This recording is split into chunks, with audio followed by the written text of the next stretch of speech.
Hello students, very good morning. So for class 11 in previous video we discussed about the characters and classification of algae. Okay, isn't it?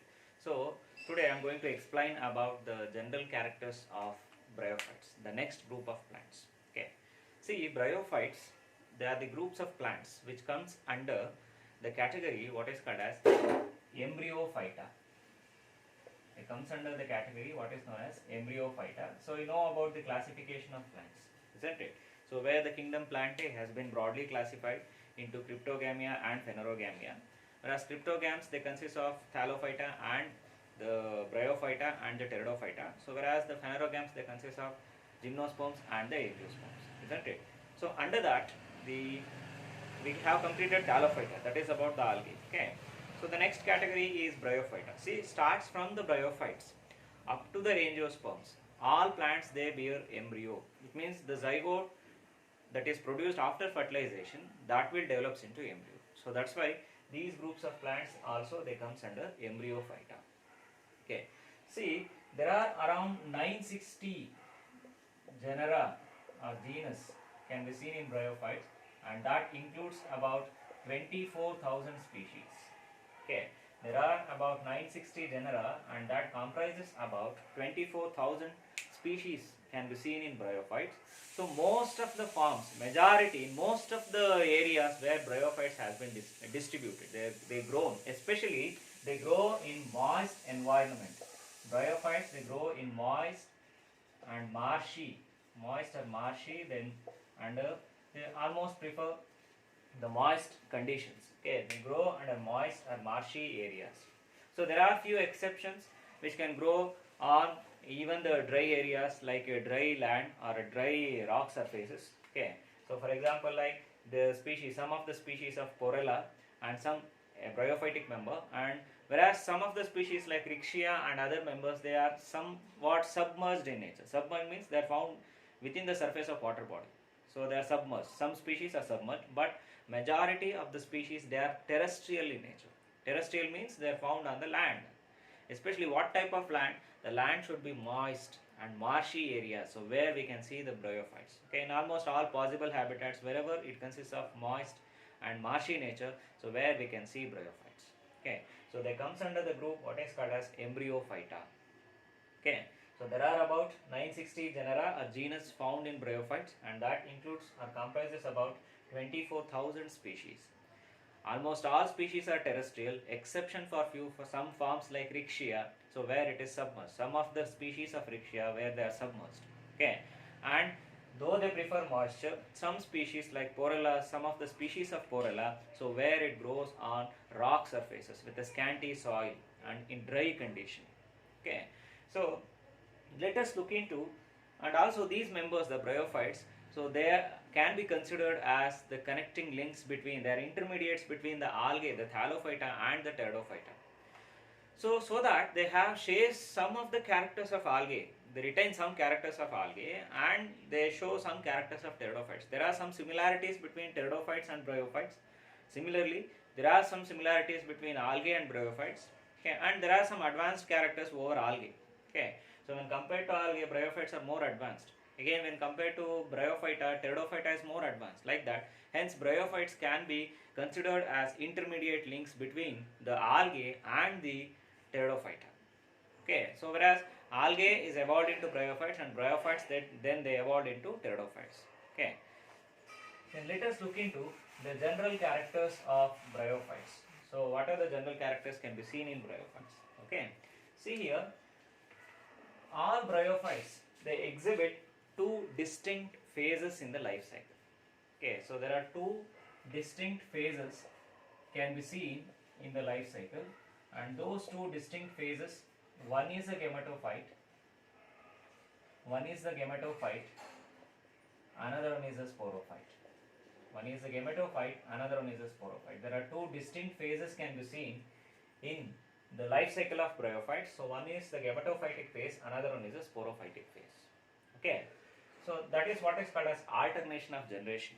So where we can see alternation between the gametophyte and the sporophytic phase. Okay, see here, the gametophytic phase of the bryophytes, this is the dominant plant body. This is the dominant plant body, which is green in color, which is green, visible or conspicuous, independent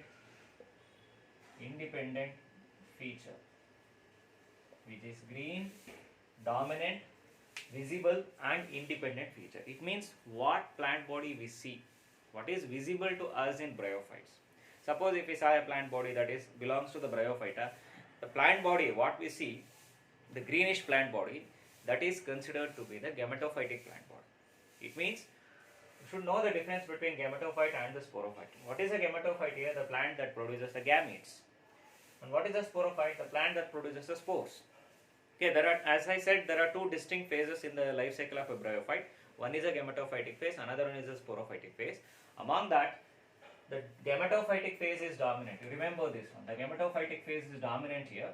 It means that is the green plant body which is visible and are conspicuous, and that is an independent feature. It doesn't depend on the sporophyte. It is independent feature, so where it can produce the gametes, okay, and it can photosynthesize. It is independent. It is not dependent on the sporophyte. Okay, hence this is said to be the dominant plant body, the greenish plant body, because that is photosynthetic in nature, and that is the independent feature. It means it doesn't depend on other form.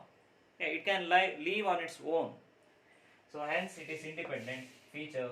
That is what is called as a gametophytic one. You remember this. The dominant plant body in bryophytes is gametophyte. Okay, and this gametophyte is haploid in nature. The gametophytic plant body is haploid in nature. You remember this one also. The plant body is gametophyte and this gametophytic plant body is haploid in nature. Okay. Then sporophyte of the bryophytes, the sporophyte of the bryophytes, it is a dependent feature. It is a dependent feature, so where it depends on the gametophyte.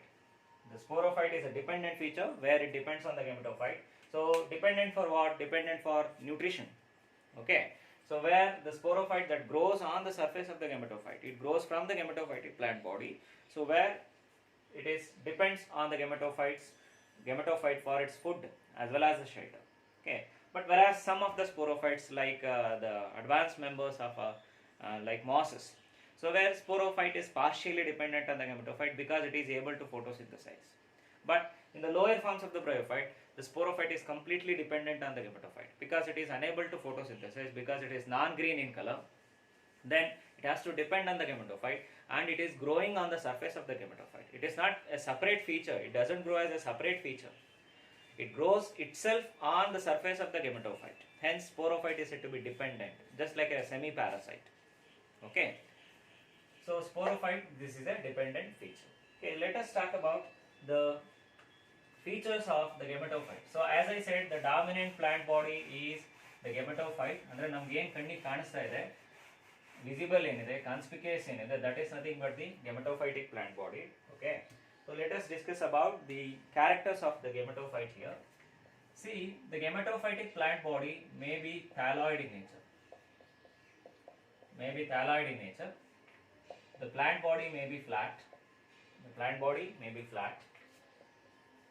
Green and dorsiventral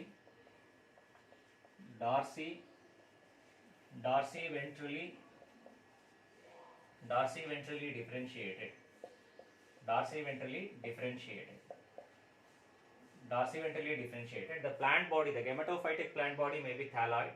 It is flat, green and dorsiventrally differentiated.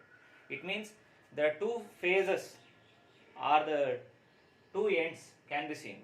Two surfaces, like just an upper surface and the lower surface. Just like that, the dorsal surface and the ventral surface, that we can see. Just like the two surfaces. Okay, one is a dorsal, another is a ventral. Are like upper surface and the lower surface. So it is differentiated. Okay, both the surfaces can be clearly distinguished. So that's why it is said to be dorsiventrally differentiated. Okay, or it is erect, or the gametophytic plant body may be erect.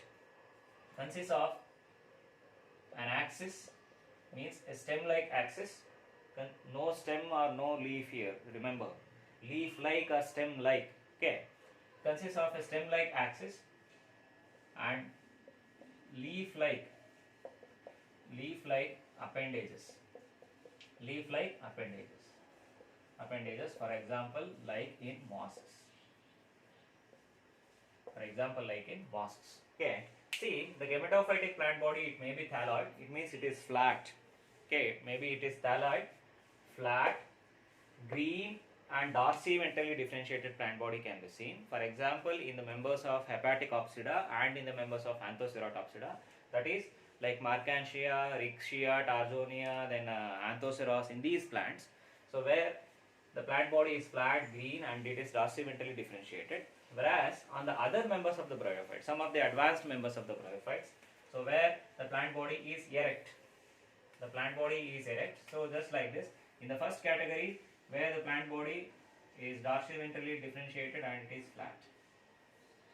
Okay, like this. This is the first condition. Whereas in the second condition, the plant body is erect.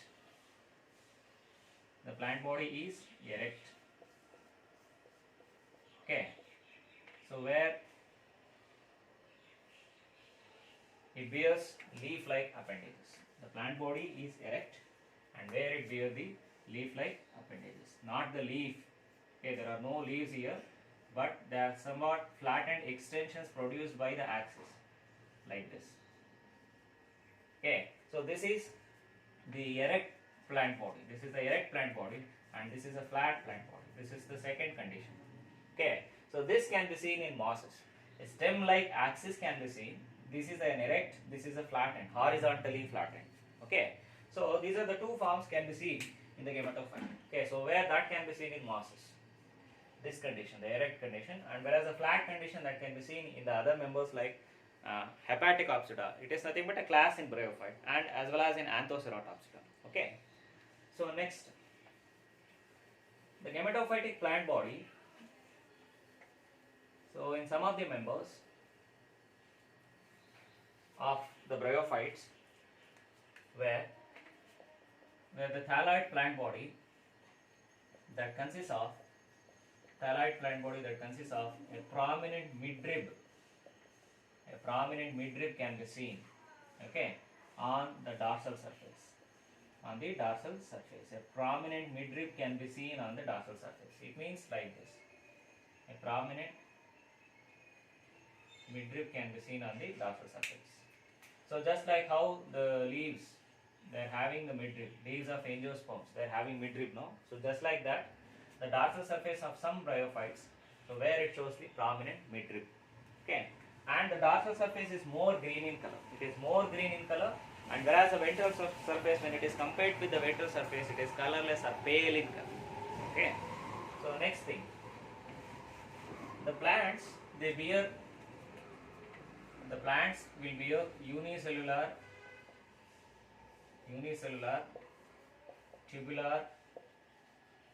tubular hair-like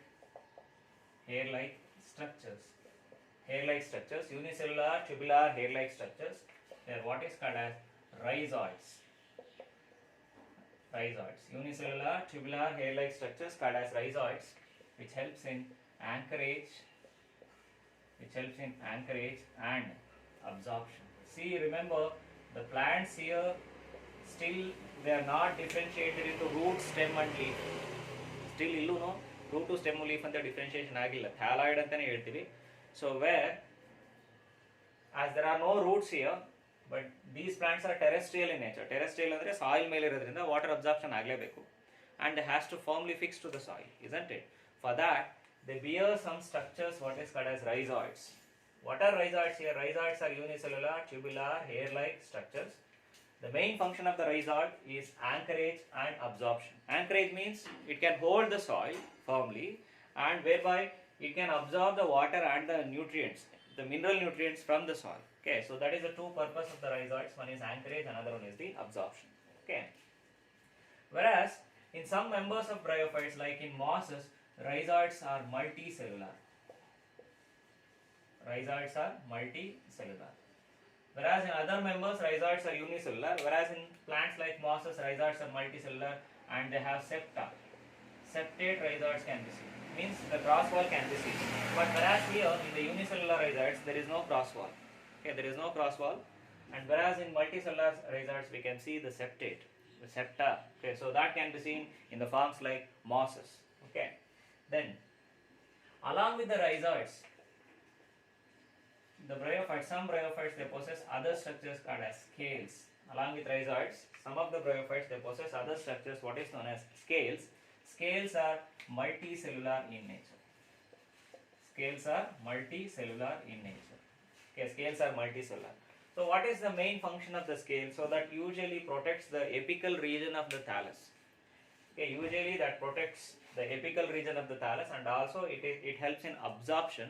So then it also protects the thallus from dryness and desiccation. Suppose if there is a dryness, okay, or desiccation. Desiccation means again dryness or loss of water. Okay, a scarcity for water. In such condition, the scales will hold the water, they absorb the water and they store the water. So whenever the thallus dries up, they supply that water to the, especially to the apical regions of the thallus. It means it doesn't allow the thallus to dry completely. It protects the thallus from dehydration or desiccation. Okay, so as it stores water, it stores some amount of water. Majorly, it protects the apical regions of the thallus. By supplying that water, it protects the apical regions. Okay, it means it doesn't allow the thallus to die by means of dryness or by means of desiccation. So that is the function of scales. Okay, scales are multicellular in nature. Okay. Then next characters about the gametophytic plant body. Okay. So as I said, the cells of the plants which are green, and consists of chloroplast. The cells of the plants which are green and consist of chloroplast. The chloroplast, they may be with or without. The chloroplast may be with or without pyrenoids. The chloroplast may be with or without pyrenoids. You heard about pyrenoids, isn't it? So where they are nothing but the proteinaceous structures which are found in the algal cells, in the chloroplast of algal cells. So where the primary function of the pyrenoid is to store or synthesize starch, isn't it? So whereas here also some of the members of the bryophytes, for example like Anthoceros, so where they consist of pyrenoids. Okay, and some members they are without pyrenoids. So the plants are green with the chloroplast, with or without pyrenoids can be seen. Okay, so that is one of the character of the bryophytes. Okay, then where when it comes to the reproduction part of the bryophytes, so the bryophytes they reproduce by means of two ways. One is by vegetative method of reproduction, another one is sexual method of reproduction. Vegetative method of reproduction and sexual method of reproduction. Okay, the vegetative method of reproduction that mainly takes place by means of fragmentation in some of the forms, fragmentation, and whereas in some forms by the formation of tubers, fragmentation and by the formation of tubers, and whereas in some forms by death and decay, of older parts of thallus, by death and decay of older parts of thallus. It means that suppose if this is a thallus, okay, if this is a older part here, this is a growing end, this is the growing end and this is the older part. Always the growing end that consists of, in the notch, it consists of apical initials. It means just like meristematic cells. So they helps in growth of the thallus. Okay. So where the older part portion that gradually dies and the dying portion that reaches the notch, that reaches the apical ends. Andre death agta cells death agadi apical ends reach aದ ತಕ್ಷಣ ಏನಾಗುತ್ತೆ, the apical cells they starts dividing and they produce the new thallus.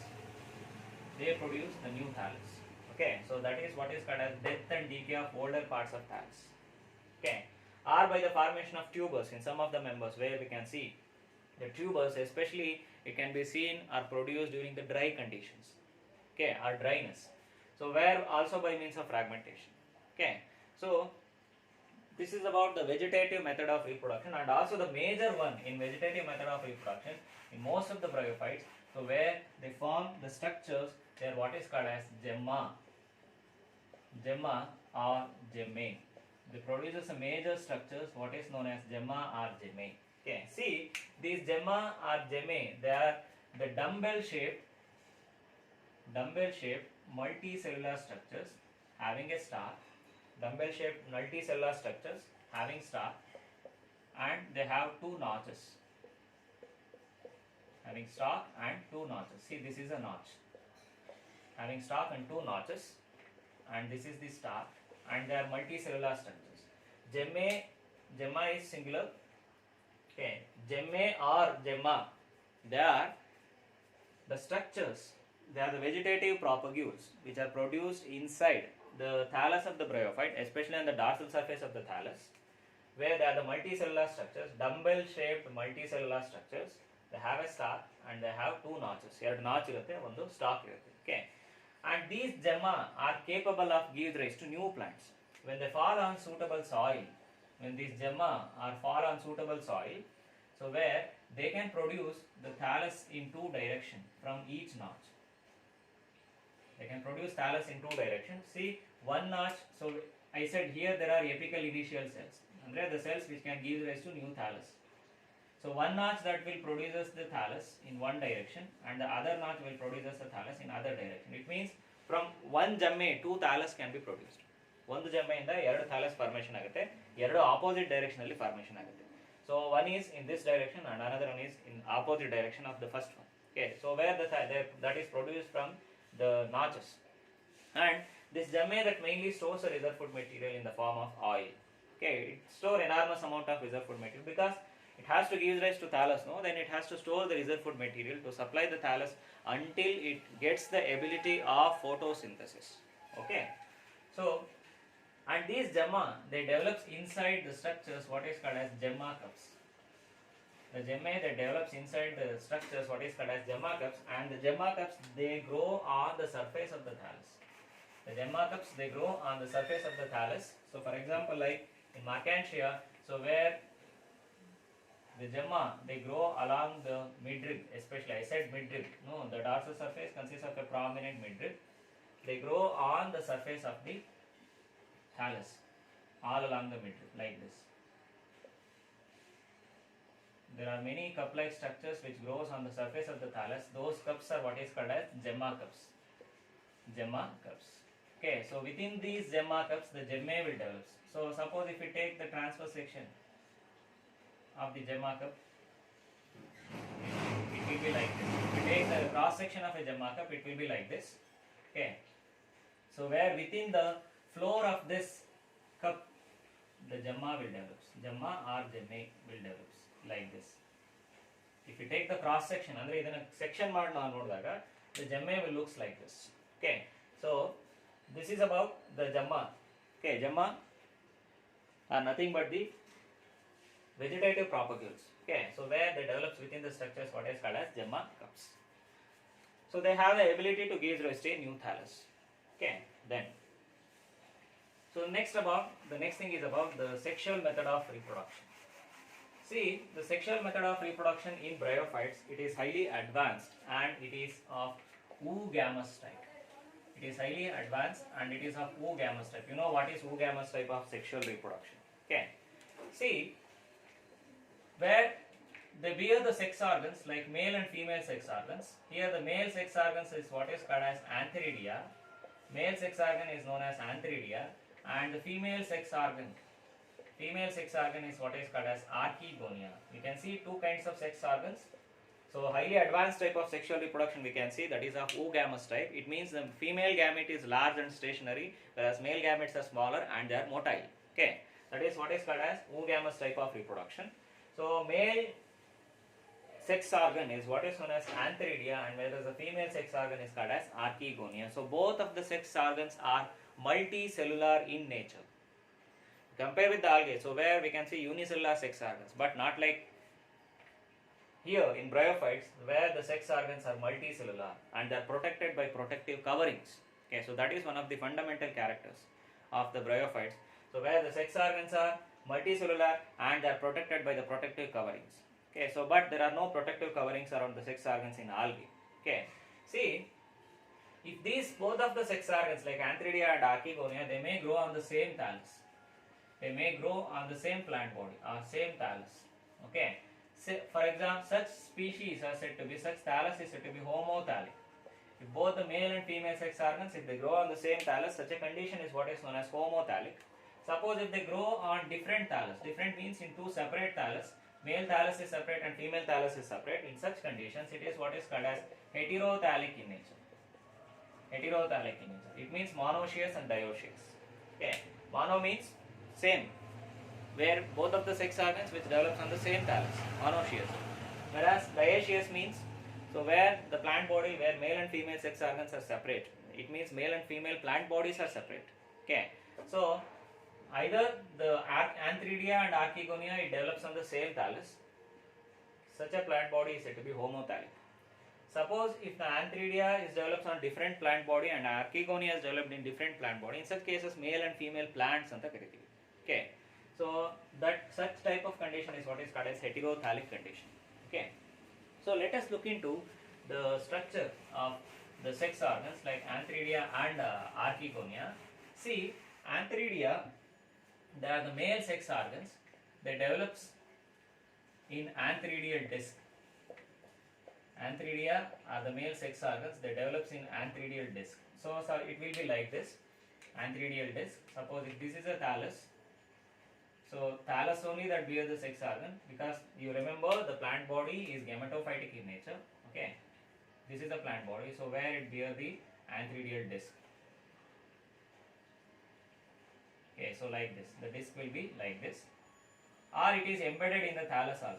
In some plants where the antheridial chamber that is embedded ಅಂದ್ರೆ ಇಲ್ಲೇ develop ಆಗಿರುತ್ತೆ, ಥಾಲಸ್ ಒಳಗಡೆನೆ develop ಆಗಿರುತ್ತೆ. But in some of the plants it bears a stalk-like structures what is called as antheridiophore. For example, in Marchantia, where it bears stalk-like structure called as antheridiophore, and where at the terminal end it bears the antheridial disc. ತುದಿನಲ್ಲಿ antheridial disc develop ಆಗುತ್ತೆ, ಅದರೊಳಗಡೆ antheridia develop ಆಗುತ್ತೆ. Okay, so where the antheridia that develops within the antheridial disc and within antheridial chamber.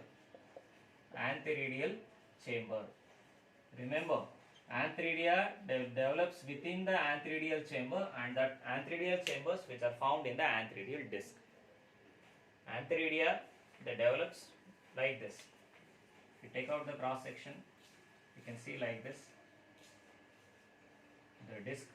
So where we can see the development of antheridia like this. Okay, so each one is what is called as antheridial chamber. This is an antheridial chamber. Antheridial chamber, each one. Okay, and this entire thing is what is known as antheridial disc. Antheridia that develops within the antheridial chambers, they are found in the antheridial disc. Okay, so let us look into the structure of an antheridium. Antheridium is singular. Okay, so each antheridium in bryophytes, it is like just like a badminton rocket shaped structure. It's just like a badminton rocket shaped structure, having a stalk and covered by a layer of sterile cells, and those sterile cells are what is known as jacket cells, covered by a layer of sterile cells known as jacket cells. Each antheridia is multicellular and having a multicellular stalk, and it is antheridia is the shape of a badminton rocket shaped structure. It resembles a badminton rocket. We are having a multicellular stalk. Okay, then surrounded by a layer of sterile cells, they are what is called as jacket cells. See, sterile cells are nothing but they are not producing gametes, but their major function is protection. They are protecting the inner cells of antheridia. Okay, and within the antheridia, it consists of many number of cells. Within the antheridia, it consists of many number of cells, and those cells are what is known as androcytes. Those cells are regarded as androcytes. Androcytes. Okay, so each androcyte, they later on they produces the male gametes, what is called as antherozoids. Antherozoids. So what is the structure of Antheridia here? An Antheridia is a badminton rocket shaped structure, consists of a multicellular stalk, okay, and this is the body of Antheridia, where it is surrounded by a layer of sterile cells, what is called as the jacket cells, okay. They do not produce the gametes, that's why they are said to be sterile. They are not involved in the formation of gametes, they are protective in function. So these cells, they protect the inner cells, okay. The inner mass of Antheridia, that possess many number of cells, and that is what is called as the androcytes. Andros, that refers to male, okay. It means the cells which produces the male gametes, androcytes, and these androcytes later they produces they metamorphosis into, they converted into antherozoids. Antherozoids are the male gametes, okay. So each antherozoid here in bryophytes, it is in elongated, sometimes it is spiral shaped in some of the members, and it bears two flagella, it is flagellated. It means they are motile. This is an antherozoid. An antherozoid is elongated spiral. So where it bears two flagella. Okay, so for motility. So this is what is called as an antherozoid. An antherozoid is a male gamete. Okay. So where it develops Antheridia, as I said, Antheridia they develops within antheridial chamber, and antheridial chamber can be seen on antheridial disc. Okay.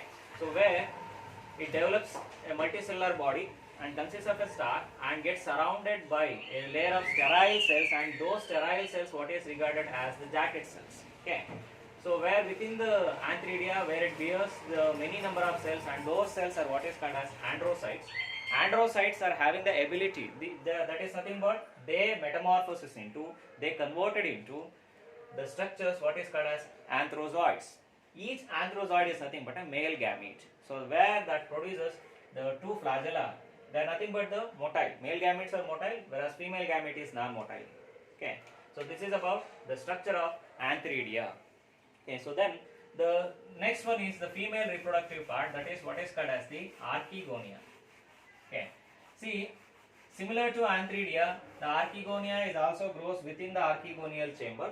Okay. So what is the next feature here? Archegonia. Archegonia that grows within the archegonial chamber in the archegonial disc. So but the structure is different here. An archegonia is an elongated flask shaped structure. An archegonia is an elongated flask shaped structure, consists of different portions. Okay, and here also this gets surrounded by the layer of sterile cells, what is known as jacket cells. This also gets surrounded by a layer of sterile cells, what is called as the jacket cells. Okay, and it consists of two major portions, what is known as, one is the neck, an elongated structure, what is called as the neck, elongated neck, and a broad portion, what is called as the venter. An archegonia consists of two major portions. An archegonia is an elongated flask-like structure, gets surrounded by a layer of sterile cells, what is called as the neck and the venter.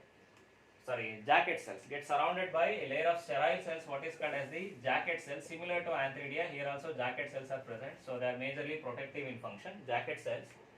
And they consist of two portions, what is known as the neck, an elongated portion, what is called as the neck, and the broader basal portion, what is called as the venter.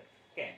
And whereas the neck portion of the Antheridia, archegonia, at the terminal end, it gets surrounded by some cells, where it gets surrounded by cells, and those cells, it means it is closed by some cells, and those cells are what is called as the cover cells, the cells which covers the entry of the neck. Okay, those cells are what is called as cover cells or the lid cells. Cover cells are the lid cells, so which encloses the opening of the neck.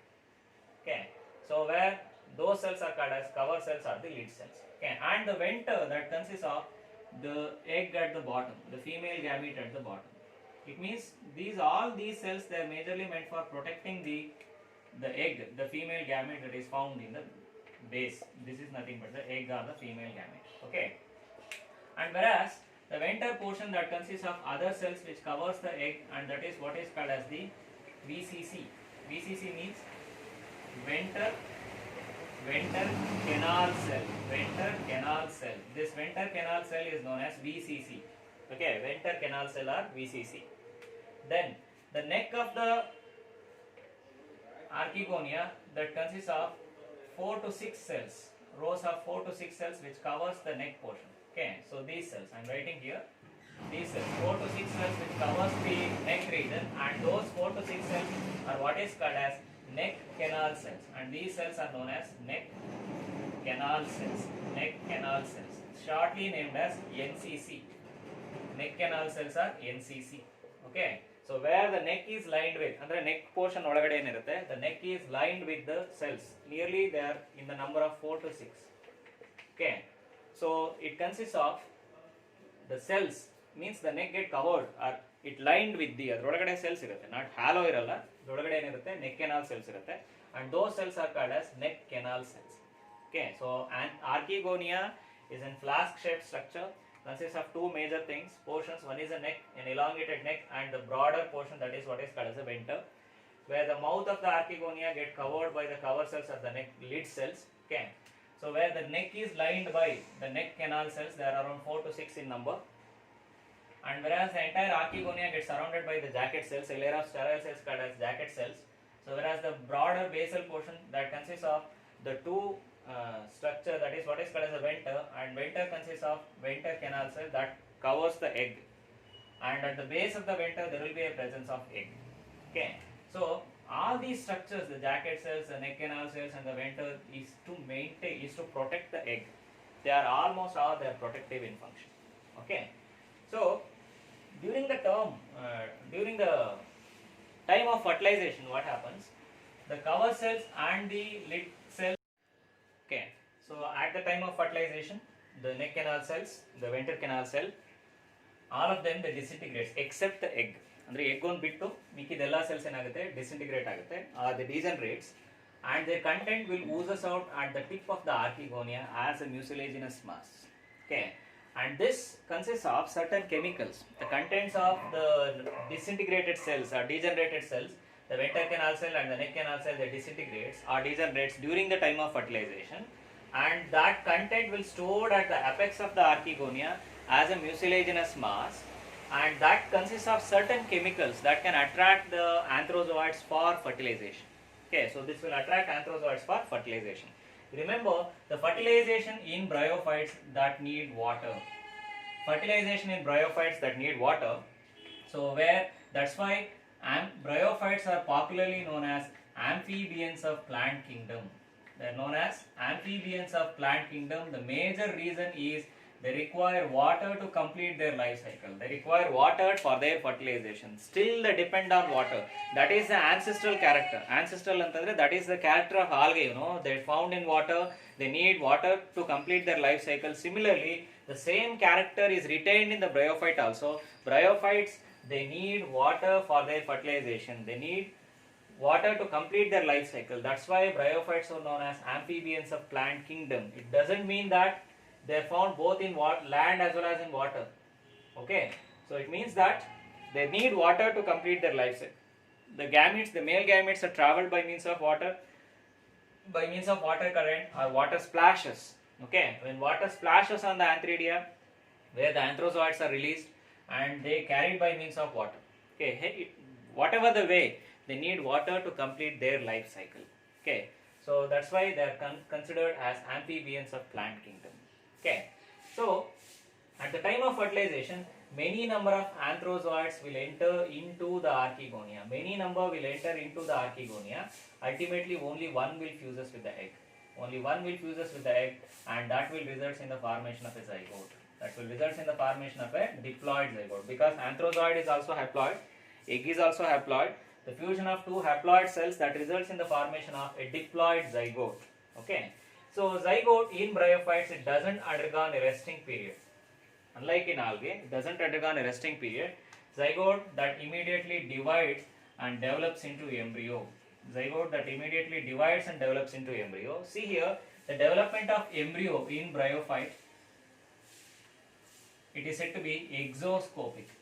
It is called as exoscopic. Exoscopic means, see here, the zygote always that divides transversely. The first division of the zygote is transverse division. Produces two cells. One is an outer cell, another one is an inner cell. So all these events, remember, that takes place in the gametophytic tissue, that too within archegonia. Alle aagta ide development of sporophyte agadu gametophyte melene. Okay, so where the zygote that divides transversely and develops into an outer cell and an inner cell. So it is said to be exoscopic mainly because the embryo in bryophytes that develops from the outer cell that take part in the development of the embryo. That's why the embryonic development in bryophyte is said to be exoscopic. The embryo developed from the outer cell. That's why it is said to be exoscopic in nature. Okay. So later the embryo that directly develops into a diploid structure, that is what is called as the sporophyte. I said sporophyte is a dependent feature in bryophyte that develops on the thallus of the gametophyte, where it derives the food and nutrition from the gametophyte. It is a dependent feature. Only in some of the advanced members of the bryophyte where sporophyte is partially dependent. It means it is having chlorophyll and it can synthesize its own food. But in most of the members of the bryophyte, sporophyte is a dependent feature. It depends on the gametophyte. It grows on the gametophytic tissue. Okay. So in majority of the bryophyte, the sporophyte consists of three major features. One is the food, three major structures called as food, seta and capsule. There are three major structures can be seen in the sporophyte of a bryophyte. That is what is called as a food, another one is a seta, another one is a capsule. Okay, so if you see the structure of a sporophyte will be like this. Not all bryophytes possessing all the three structures. For example, in Rixia, it consists only the capsule. There is no food and seta. Whereas in case of Anthoceras, where it possesses only the food and the capsule, there is no seta. Okay, but in most of the bryophytes, so where we can see all the three structures like food, seta and capsule.